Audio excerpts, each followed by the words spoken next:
My name is Adam. I'm a black man born and raised in Atlanta, Georgia. And right now, I'm sitting on the back porch of the house I fought tooth and nail to keep, watching the sunset paint the sky in shades of orange and purple. It's quiet out here, just the crickets and the occasional car rolling down the street. My son, Zach, is inside, headphones on, sketching something fierce on his tablet. He's 15 now, tall like me, with the same stubborn jaw and the same love for drawing that I've had since I was his age. This house, this porch, this life, it's ours. But getting here damn near broke me. I need to tell this story from the beginning, because if I don't lay it out straight, it won't make sense how I went from being the happiest stay-at-home dad in the suburbs to a man staring down divorce papers, betrayal, and a courtroom battle that felt like it was trying to strip me of everything that mattered. I grew up in the West End in a small brick house my parents rented for 40 years. My father, Elijah, was a mechanic. Big hands, quiet voice, the kind of man who could fix anything with a wrench and patience. My mother, Rosa, worked double shifts as an LPN at Grady, coming home smelling like antiseptic and coffee, still finding energy to braid my hair or check my homework. We weren't rich, never owned the house, but we had love, Sunday dinners that spilled into the street, cousins running wild in the yard, and a church choir that could raise the roof. They taught me early, family is sacred, loyalty is everything, and a black man's worth isn't measured by his bank account, but by how he carries himself and how he treats the people who depend on him. I was always the artistic one, sketching on church bulletins, drawing portraits of my teachers, winning art contests at the neighborhood center. Teachers pushed me, said I had talent. I got a partial scholarship to SCAD, moved to Savannah for 4 years, studied graphic design, graduated with a portfolio full of bold, colorful work that spoke to black joy and black struggle. I came back to Atlanta ready to build something. Freelanced for ad agencies, designed logos for black-owned businesses, album covers for local rappers. I was good. Not rich, but good. That's when I met Tamara. It was 2008, an art opening in Castleberry Hill. I was there showing a series of digital pieces, portraits of everyday black folks reimagined as superheroes. She walked up to one of them, a painting of an older woman in a church hat with a glowing aura, and said, "This feels like my grandmother. You captured her spirit." Her voice was smooth, confident. She had long braids, warm brown skin, and eyes that locked on you like they already knew your secrets. We talked for hours. She was a marketing coordinator at a big firm downtown, sharp as hell, ambitious in a way that excited me. We exchanged numbers. 2 weeks later, we were dating. 6 months later, engaged. A year after that, married in a beautiful ceremony at Big Bethel AME with 200 people dancing to a brass band in the fellowship hall. We bought this house in 2011, a modest 2-story in a quiet subdivision just outside the perimeter. White siding, black shutters, big oak tree in the front yard, huge backyard, perfect for kids. I kept freelancing. Tam's career took off fast. She moved into account management, then senior account director. Long hours, travel, big clients. When we found out she was pregnant in 2013, everything felt perfect. Zachary Elijah came screaming into the world in March 2014. Dark skin like mine, big curious eyes like his mama's. I held him and knew right then that my life had a new center. Tam went back to work after 12 weeks. Her job was demanding, national accounts, constant pressure. One night, feeding Zach at 2 a.m., I looked at her, sleeping, and thought, I can do this. I can be the one at home. I'd always loved being hands-on, cooking, organizing, creating structure. My freelance work was flexible. We talked about it for weeks. She was hesitant at first. People will judge you, Adam, but I told her judgment didn't pay diapers. I wanted to be there for every moment. So I became the stay-at-home parent. And for a long time, it was beautiful. Those early years with Zach were pure magic. I'd wake up to his little voice calling Dada from the crib. I'd change him, make breakfast, oatmeal with bananas cut into stars, turkey bacon crisp the way I liked it. We had routines, library story time on Tuesdays, playground on Wednesdays, art projects every afternoon. I turned the sunroom into a mini studio. Easels, paints, big rolls of paper. Zach drew before he could write his name. I'd sit beside him, sketching while he babbled. I cooked dinner every night, real food. Smothered chicken, candied yams, greens seasoned just right. Tam would come home tired but smiling, kick off her heels, hug Zach, kiss me, and say, "This smells amazing." We'd eat together, talk about her day, my day, Zach's new words. Weekends were ours. Farmers markets, Zoo Atlanta, Piedmont Park.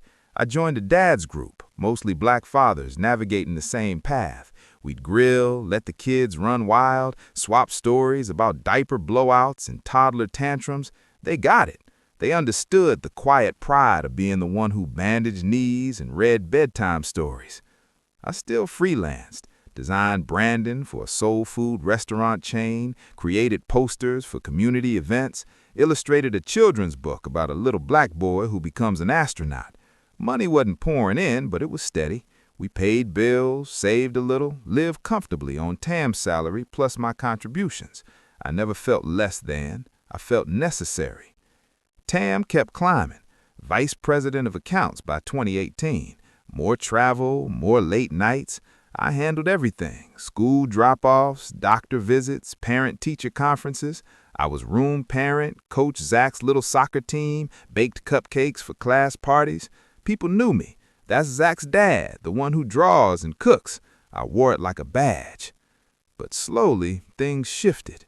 Tam started coming home later, snapping at small things.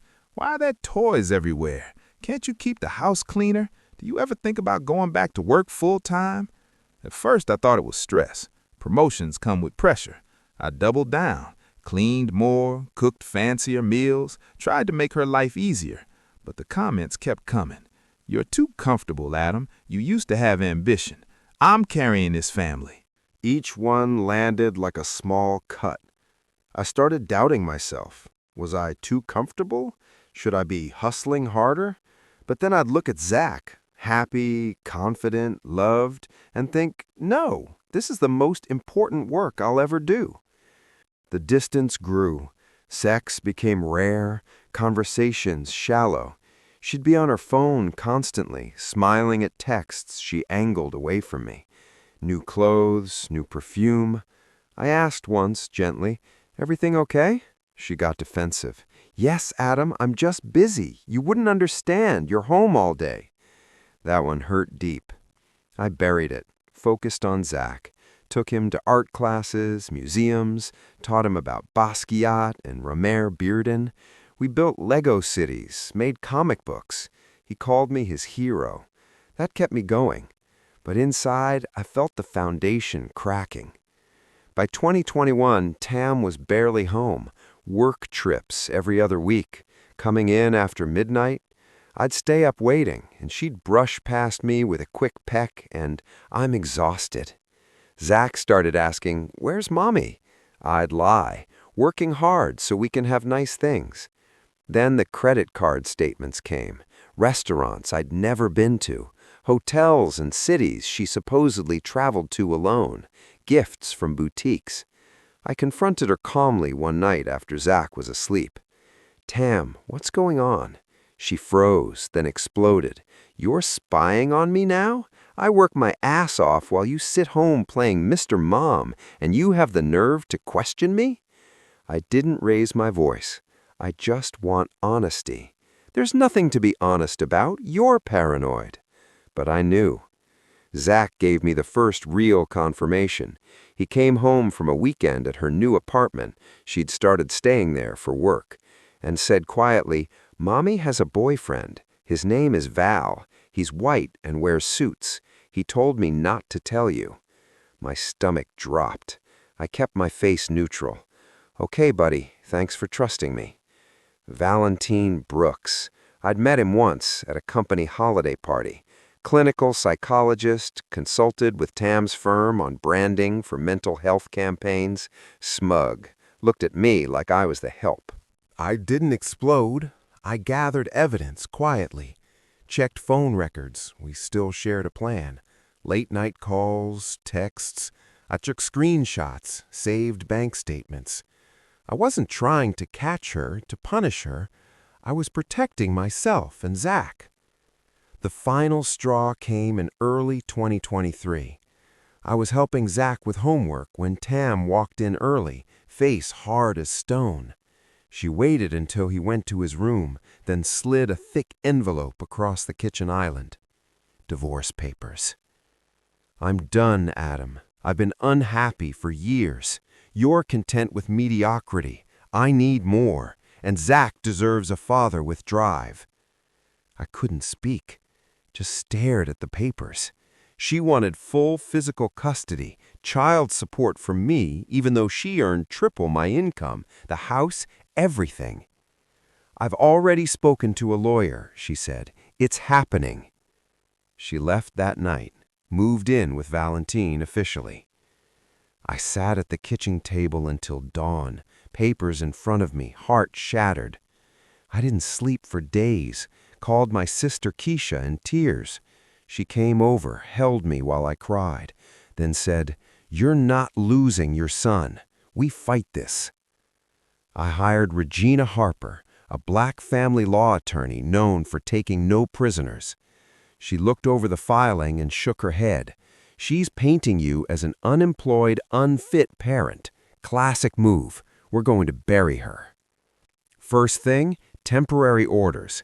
Tam tried to limit me to supervised visits. Judge denied it. I kept the house pending trial. Zach stayed with me primary. He was confused and scared, but he clung to me. Tam went full attack mode, filed motions claiming I was depressed, unstable, financially dependent, hired Valentine as an expert witness to evaluate me without my consent. He wrote a report saying I exhibited passive dependent traits and lack of ambition detrimental to child development. I laughed bitterly when I read it. The man sleeping with my wife was diagnosing me, but it hurt deeply. I started documenting everything, every school event I attended, every meal I cooked, every art project Zach and I did. Neighbors wrote letters. Teachers testified I was the involved parent.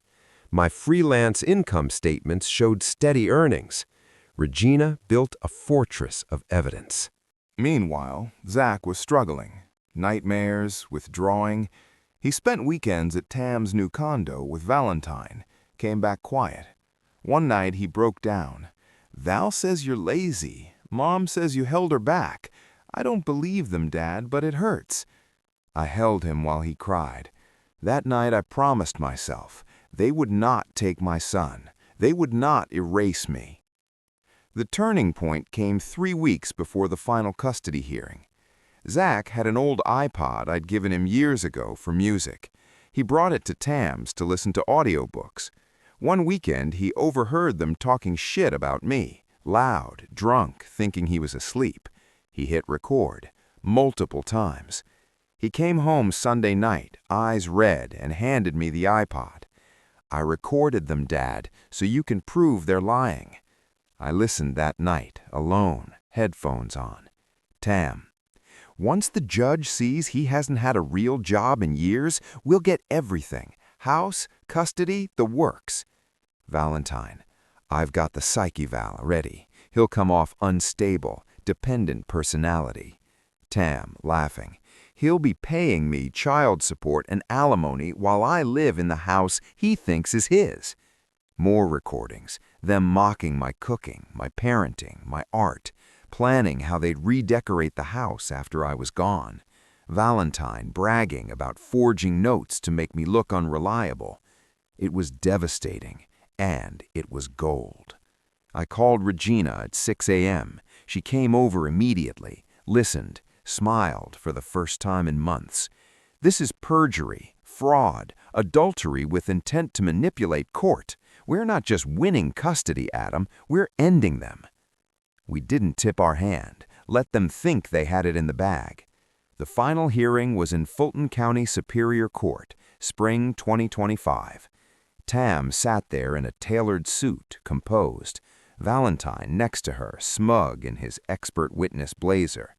Their lawyer painted me as a failed provider, emotionally absent, living off Tam's success. Then it was our turn. Regina called Zach to the stand. He was nervous, but brave, told the judge in his clear 15-year-old voice how he'd recorded the conversations because they were saying lies about my dad and planned to take me away from him. The courtroom went silent as Regina played the recordings.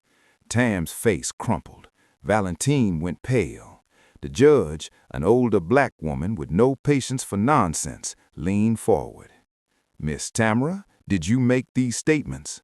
Tam stammered, tried to claim context, editing, anything. Valentine tried to object on privacy grounds, overruled. The judge ordered an immediate investigation, suspended Tam's custody pending results, granted me temporary sole custody. As we left court, Zach grabbed my hand. Tam reached for him, tears in her eyes for the first time. He pulled away. The investigation was swift and brutal. Tam's firm launched an internal review, found she'd used company funds for personal trips with Valentine. She was fired. Valentine's license was suspended pending ethics review. Multiple complaints surfaced from other clients. The divorce was finalized 6 months later. I kept the house, got primary physical custody. Tam pays child support. Her visitation is supervised until Zach turns 18. She moved out of state, rarely calls. Valentine lost everything. Practice, reputation, marriage. He had a wife too. I didn't gloat, just focused on healing my son. Therapy helped, for both of us. I expanded my freelance work into a small studio, Adam and Son Designs. Adam works with me after school. We create branding for black entrepreneurs, murals for community centers, children's books that look like us. We travel. Took a road trip to Savannah last summer, showed him where I went to school. I date sometimes, nothing serious. I'm good on my own for now. Zach is thriving. Honor roll. Art scholarships are already coming in. Confident, kind, fiercely loyal. He calls me his hero again. I'm 42 now, stronger than I've ever been. I learned hard lessons. Love isn't blind devotion. Sacrifice without respect becomes resentment. A father's worth isn't measured by his paycheck. Betrayal can come from the person you trusted most, but you can survive it, rebuild, rise. I sit on this porch some evenings, sketchbook in hand, watching Zach grow into a man I'm proud of. This house is paid off now, mine and his. Tam and Valentine are ghosts. We are free. And that, more than anything, is my victory. This is my story. My name is Adam, and I'm still standing.